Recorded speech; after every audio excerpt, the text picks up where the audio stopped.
Welcome to the Leaders Brief by Ego Monk. In today's stories, we'll discuss what the future holds for Chinese investments in India, review Lebanon's economic collapse and its consequences for the MENA region, and understand the impact of race on businesses post the Black Lives Matter movement. A few days after Indian Prime Minister Narendra Modi's reaction to Chinese aggression at the Indo-China border in Ladakh, the Indian government implemented a ban on 59 Chinese mobile applications, some of which had over 100 million users. Saying that the move was not in the interest of either of the Asian neighbors, Chinese spokesperson Xiao Lijian suggested that the Indian government safeguards the legal rights of international investors, including the Chinese ones.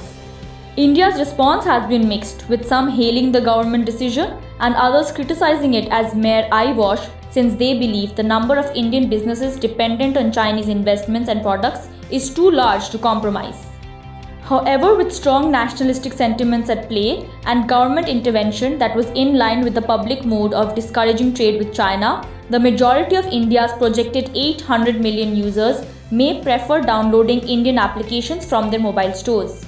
In terms of internet subscriptions, India is second only to China, and in terms of growth, India has surpassed its neighbor. Market intelligence firm App Annie's State of Mobile 2020 report asserts that with 19 billion apps downloaded in 2019, up from 6.55 billion in 2016, India has witnessed a growth of 190% in 3 years. The COVID-induced situation of internet dependency is expected to push the demand for mobile applications further. Of the 59 applications banned by India, ByteDance-owned TikTok has seen the worst hit and expects a $6 billion loss due to the ban. The Chinese government security policies allow them to demand user data from companies headquartered there, and this is the primary reason why countries across the world are contemplating similar bans. Notably, TikTok is not available in China, where users use Douyin as a popular video sharing application. TikTok has also decided to move out of Hong Kong after China implemented a new set of security policies in the autonomous region. This was said by US Secretary of State Mike Pompeo. Whether it's TikTok or any of the other Chinese communications platforms, apps, infrastructure, this administration has taken seriously the requirement to protect the American people from having their information end up in the hands of the Chinese Communist Party. And so we are working through a process where all the relevant agencies and the private sector are getting to say their piece. Apart from the US, even Australia is contemplating a ban on TikTok. ByteDance may consider shifting its headquarters out of China to circumvent these issues. Though the app market will see a drop in downloads for Chinese applications, Chinese investments in Indian startups may see steady growth. Between 2016 and 2019, Chinese investments in Indian startups grew 12-fold to $4.6 billion from $381 million, according to a global data report. However, growing resentment against China being blamed for the spread of COVID-19 will spread opportunities for Indian app development companies to gain a large portion of the mobile market, projected to cross $400 billion by 2026. Indian startups have already experienced a sharp increase in downloads since the ban. China, which is trying hard to better its global image, may find some interest in loaning out money to Lebanon, suffering its worst ever economic crisis with its currency rendered useless. It is my honor to welcome Prime Minister Saad Hariri of Lebanon to the White House.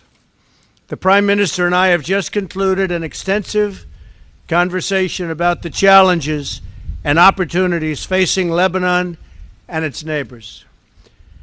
Lebanon is on the front lines in the fight against ISIS, Al-Qaeda, and Hezbollah. The Lebanese people of all faiths are working together to keep their and you know this, and we've been discussing this at great length, their country safe and prosperous. They love their country, and they're going to keep it safe and prosperous. That was US President Donald Trump 3 years ago, acknowledging Lebanon as a close friend, catering to Western ideals and interests in the West Asia region. Since then, the defeat of ISIS has been declared.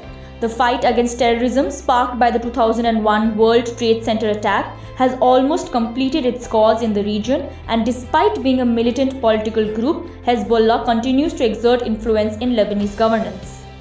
In a televised speech by Hezbollah chief Hassan Nasrallah suggesting Lebanon should look towards China for aid, to resolve its ongoing economic crisis. Here is what he said last month. I have information and I know for certain. Otherwise, why should I make a statement if I'm not certain? It is that the Chinese companies are ready to invest in Lebanon without all of the complicated fuss that we have here in Lebanon. That will not bring us money.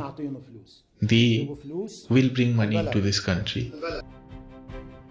A politically volatile Lebanon, which experienced strong protests against alleged incompetence and corruption on the part of the government, has seen its currency lose about 80% of its value, pushing over half of the country's population below the poverty line.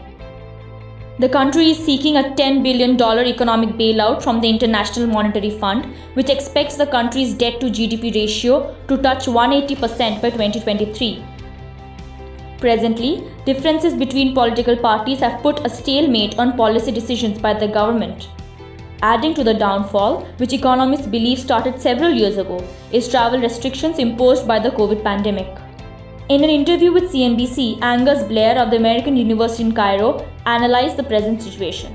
This is an enormous crisis in Lebanon that's been in the making, as you know, for many years. And the fact that the government is now having to face enormously stark choices.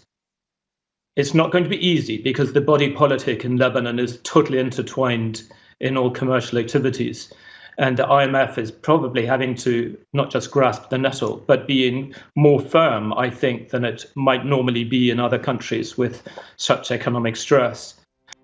Chinese investments for infrastructure development in Lebanon would undoubtedly reshape the entire region's geopolitics.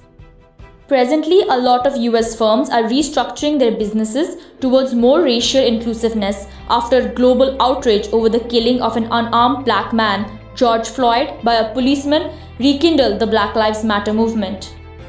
Facebook, accused of allowing racially discriminating speeches by influential people such as US President Donald Trump, is expecting losses to the tune of $7 to $10 billion.